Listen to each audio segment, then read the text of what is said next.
नमो तस्सा भगवतो।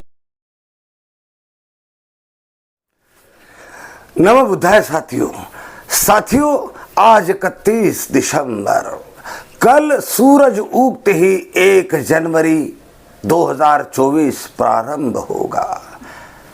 आज 31 दिसंबर क्यों महत्वपूर्ण है और कल का 1 जनवरी क्यों महत्वपूर्ण है, इसे समझने का प्रयास करना। साथियों, चैनल को सब्सक्राइब करना, बेल आइकन दबाना। खास तौर पे मेरे यूपी के साथी, मेरे यूपी के बंधु, राजस्थान, एमपी, हरियाणा, दिल्ली के बंधु मेरा वीडियो अगर देख रहे हैं तो सब्सक्राइब करें, बेल आइकन दबाएं और देखने के बाद कमेंट जरूर करें, फॉरवर्ड जरूर करें, क्योंकि आज की रात हम उन वीरों को याद करेंगे। वो ठंडी रात में जहां एक तरफ बारिश, एक तरफ तूफान, दूसरी तरफ 28,000 सेना। उस 28,000 सेना में क्या था?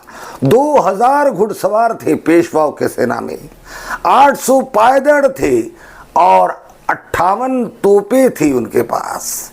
हमारे महावीर जो ईस्ट इंडिया कंपनी की तरफ से पेशवा के खिलाफ लड़े, उनके पास क्या था? तो वो केवल 500 लोग थे। महार 300 घुड़सवार थे, 24 तोपें थी और वो 24 तोपें भी घिसी पिटी कई युद्धों में इस्तेमाल की हुई, जो दुरुस्त नहीं थी। वो ताड़ ताड़ टूट गई। इन तोपों ने काम नहीं किया। घुड़सवारों ने भी जितना काम करना चाहिए, घुड़सवारों ने भी नहीं किया। सारा का सारा लड़ाई का भार अगर किस पे पड़ा तो उन 500 महार वीरों को पड़ा। अब ये सोचना है कि 500 महार 28,000 पेशवा का खात्मा कैसे कर सकते हैं, जिसमें 2,000 तो घुड़सवार है, 800 तो पैदल है, 58 तोपे हैं, फिर इन 58 तोपे, 800 घुड़सवार, 20,000 घुड़सवार, इनका मुकाबला 500 महारों ने कैसे किया? और 500 महारों ने उस रात 12 घंटे तक लड़ाई कैसी लड़ी और कैसे 1 जनवरी का विजय दिन निकला। और विजय दिन 1 जनवरी शौर्य दिन बन गया, सारे विश्व में फैल गया कि 500 महारों ने 28,000 पेशवाओं को चिथड़े चिथड़े उड़ा दिया। कैसी आई ये ताकत? कहां से आई ये ताकत? क्यों कर सके ऐसा? क्या कारण था कि 500 महार, जिनकी तोपें सड़ी हुई, जिनके घुड़सवार लड़ नहीं पाए, और ये 500 महारों ने 20,000 घुड़सवार, पायदड़ सेना, 58 तोपों का मुकाबला करते हुए पेशवा को हरा दिया? क्योंकि जुनून था, बदले की आग धधक रही थी। इन पेशवाओं ने, इन चिंत पावन ब्राह्मणों ने शिवाजी महाराज का राज्य हस्तगत करके संभाजी को मरवा दिया था। संभाजी के शरीर के टुकड़े टुकड़े करवा दिए थे और मुगलों ने ऐलान किया था कि अगर संभाजी के शव को कोई अग्नि देगा तो उसे फांसी दी जाएगी। और वही सिद्धनाथ बाहर आता है। वो अछूत, जिसे छूने से धर्म भ्रष्ट होता है, जिसके चलने से जमीन भ्रष्ट होती है, जिसके थूकने से ये मिट्टी भ्रष्ट होती है, जिसका किसी कर छाया पड़ जाने से उसका धर्म और व्यक्ति भ्रष्ट होता है, वो सिद्धनाथ बाहर आता है। अपने संभाजी राजे के शरीर के टुकड़े को जोड़ता है और अपने अछूतों की बस्ती में समाधि बनाता है। वो सिद्धनाथ महारा को सौगंध देता है कि महाराज की इस हत्या का बदला लेंगे। और फिर महारों पर दमन चलते रहता है, महारों पर अत्याचार चलता रहता है। अत्याचारों के कारण एक एक महार त्रस्त होता है, बौखला जाता है। और फिर ईस्ट इंडिया कंपनी पूना के कुछ हिस्से पर कब्जा करते, उस कब्जे किए हुए जमीन को, उस हिस्से को छुड़ाने के लिए दूसरा बाजीराव पेशवा, जो जुल्मी था, जो मानवहीन था, हिंसक था, अन्यायपूर्ण चंड राजा था, जिसने अछूतों पर ये बंधन लादे थे कि थूक ना सके, इसलिए कटोरा मुख के सामने चले तो उसके निशान मिट जाए तो पीछे झाड़ू, और नंगे बदन में दिन को निकले तो किस पर छाया ना पड़े, इसलिए सूरज जब ऊपर हो तभी निकले। इतनी ज्यादती है। मनुष्य को मनुष्य नहीं समझना, पशु समान व्यवहार करना। जिन कुओं में तालाबों में बकरियां घुस जाती है, गधे घुस जाते हैं, कुत्ता बिल्ली घुस जाता है, भैंसे गोबर करती है, उससे तालाब का पानी भ्रष्ट नहीं होता, लेकिन एक मनुष्य के तालाब के पास पहुंचने से पानी गंदा होता है, पानी भ्रष्ट होता है। इतनी अन्यायपूर्ण सामाजिक व्यवस्था को पेशवाओं ने लागू किया था। इन पेशवाओं के इस बर्ताव के बदले की आग अछूतों में थी, दलितों में थी, वंचितों में थी, और इसी बदले की आग कैप्टन फ्रांसिस एस टॉटन ने देखा कि ये तगड़े लोग एक 2 किलो 20 किलो के वजन वाला दुबला पतला व्यक्ति भी इन महार लोगों को, जो पहाड़ जैसे होते हैं, ताकतवर होते हैं, उनको क्यों मारता है। उसने उनको बुलाया, समझाया कि भाई तुम इतने ताकतवर हो, उसका मार क्यों खाते हो। पूरी कहानी जाने की सामाजिक व्यवस्था है।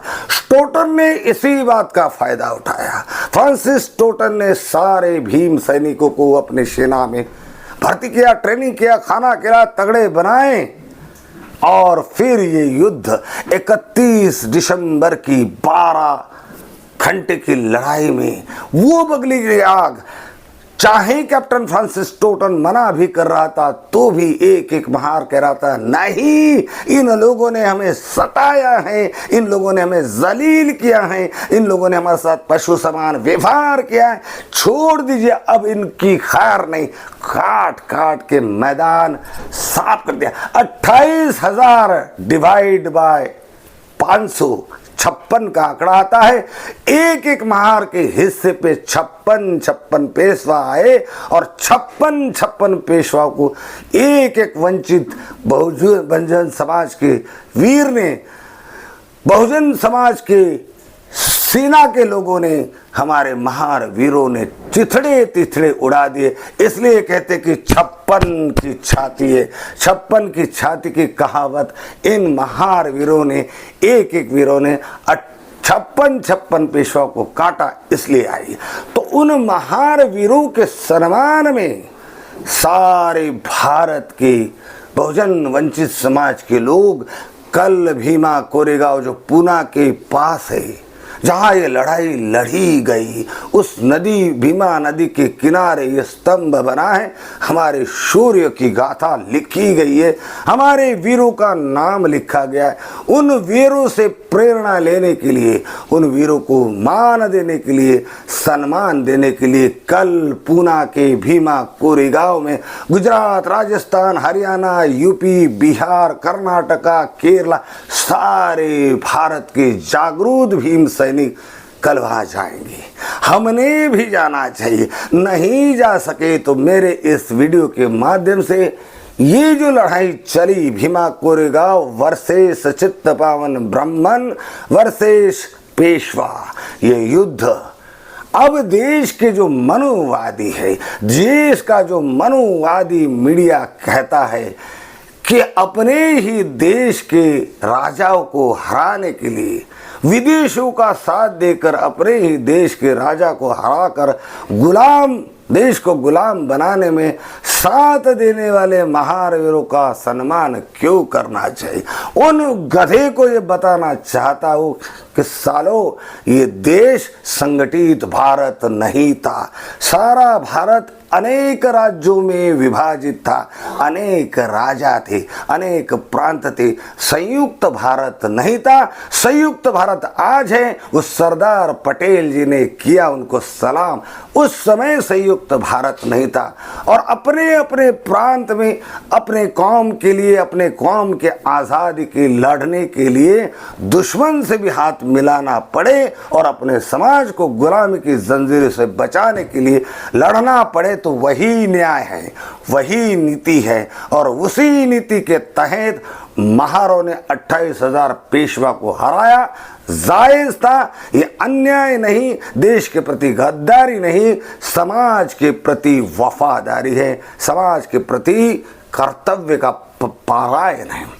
साथियों, इन 500 महार वीरों के गाथाओं को, इनके शौर्य को केवल नमन करना नहीं है, ये सही सलामी नहीं है।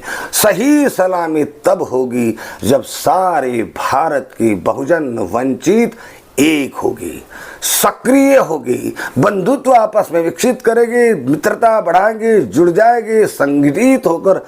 आज भी जो सम्मान हमें मिलना चाहिए नहीं मिला, आज भी जो सम्मान हमें मिलना चाहिए नहीं मिला, आज भी हमारी बहू बेटी की इज्जतें लूटी जाती है, घोड़े पर बैठने पे मारा जाता है, मूछे रखने पे मारा जाता है, आज भी सत्ता में बेदखल किया जाता है, आज भी मानसिक गुलामी, सामाजिक गुलामी का हमारा समाज शिकार है। और इस गुलामी की जंजीरों को तोड़ने के लिए जब तक उत्तर भारत से दक्षिण भारत, पश्चिम भारत से पूर्व भारत का एक एक बहुजन संगठनों के माध्यम से संगठित होकर इस गुलामी से बाहर निकालने के लिए रात दिन काम नहीं करेगा, तब तक मानसिक गुलामी से मुक्त नहीं होगी, सामाजिक गुलामी से हम मुक्त नहीं होगी, राजनीतिक गुलामी से हम मुक्त नहीं होगी। ये लड़ाई आज भी जारी, ये लड़ाई भगवान बुद्ध लड़े, ये लड़ाई संत कबीर लड़े, ये लड़ाई बसवन्ना लड़े, ये लड़ाई संत रविदास लड़े, ये लड़ाई फूले लड़े, ये लड़ाई पेरियार लड़े, नारायणा लड़े, बाबा साहब अम्बेडकर लड़े, ये लड़ाई काशीराम लड़े। आज भी हम जैसे कई कार्यकर्ता, कई लोग अपने अपने संगठन के माध्यम से ये लड़ाई लड़ रहे, लेकिन ये लड़ाई जारी होते हुए भी इस लड़ाई का अंत नहीं आ रहा। और इसका अंत है समता समानता का स्थापना, मानवता की स्थापना। और मानवता की स्थापना के लिए एक एक महिला की जरूरत है, एक एक युवा की जरूरत है, एक एक। अब इन 500 महारों को सलामी देते हुए आपको संदेश दूंगा, वोटों की शक्ति आपके पास है। अब भी 4 महीने बाकी है, 4 महीने में बहुत प्रचार करें, 4 महीने में संगठित हो जाए, 4 महीने में जागरूक हो जाए, क्योंकि 4 महीनों बाद फैसला होने वाला है कि मनुवाद, पेशवाओं का राज फिर से लागू होगा या बहुजनों का राज फिर से लागू। इसका अवसर आपके पास है, ये मौका है आपका। आप क्या चाहते हैं? मनुवाद का राज्य स्थापित करना चाहते हैं कि बहुजनों का राज्य स्थापित करना चाहते?